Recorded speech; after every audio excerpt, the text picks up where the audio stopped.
நாங்கள் பாரதிய ஜனதாவோட கூட்டணி வச்சிருந்தோம்.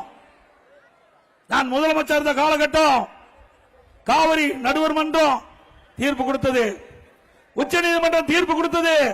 அந்த உச்ச நீதிமன்ற தீர்ப்பை அமுல்படுத்த காலதாமதம் செய்யப்பட்டது. உடனடியாக மத்திய அரசுக்கு அழுத்தம் கொடுத்தோம்.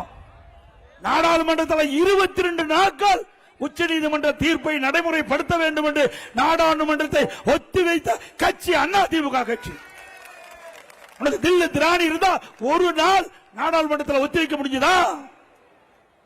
இன்னைக்கு தமிழ்நாட்டு மக்களுடைய உரிமைகளை காப்பாற்ற வேண்டும், தமிழ்நாட்டு மக்களுடைய நியாயங்களை காப்பாற்றப்பட வேண்டும்.